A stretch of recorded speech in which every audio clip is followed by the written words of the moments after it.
হেফাজত করুন। আর ঠান্ডাও একই রকম। তো অতিরিক্ত গরম হলে কি হয়, এই যে পাতিলে যখন রান্না করা হয়, মা চাচিরা যখন ভাত রান্না করেন তখন ঢাকনা দিয়ে দিলে অতিরিক্ত গরম হলে মনে হয় যে ব্রাস্ট হয়ে যাবে, এরকম অবস্থা হয় না? তো জাহান্নামকে উত্তপ্ত করা হচ্ছে। অতিরিক্ত উত্তাপের কারণে জাহান্নামের এক অংশ আরেক অংশকে গ্রাস করার মতো, রাক্ষসের মতো অনেক প্রাণী নিজের বাচ্চা কামড় দেয়, নিজের শরীর কামড় দেয়। অতিরিক্ত রাক্ষসের ভাবের কারণে জাহান্নামের এক অংশ আরেক অংশকে খেয়ে ফেলার অবস্থা হয়ে গেছে।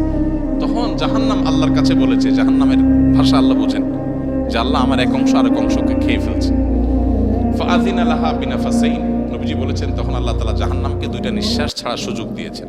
নাফাসুন ফিস সাইফ ওয়া নাফাসুন ফিস শীতা, একটা নিঃশ্বাস গরমে আর একটা নিঃশ্বাস শীতে ছাড়ার সুযোগ দিয়েছে, জাহান্নাম ছেড়েছে।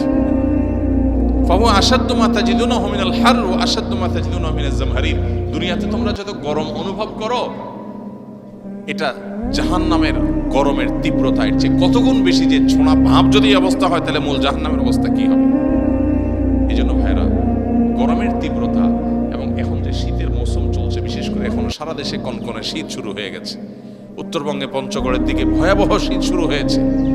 এই শীতের তীব্রতায় আমরা আল্লাহকে স্মরণ করব, জাহান্নামের কথা আমাদের স্মরণ আসা উচিত এই হাদিসের আলোকে, যে আল্লাহ এই যদি হয় জাহান্নামের ভাব, যেটাকে আপনি পৃথিবীর বিভিন্ন প্রান্তে এক এক সময় এক এক জায়গায় বন্টন করে দেন আপনার কুদরতি সিস্টেমের মাধ্যমে, আল্লাহ এই যদি হয় জাহান্নামের ছোঁড়া ভাপের অবস্থা, ভয়াবহতা সহ্য করার ক্ষমতা নেই আমাদের, তাহলে জাহান্নামের শাস্তি সেটা আগুন হোক আর ঠান্ডা হোক, সেটা কত ভয়াবহ হবে আল্লাহ আপনি একমাত্র জানেন।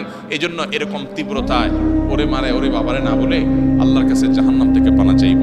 আল্লাহুম্মা আজিরনা মিনান নার।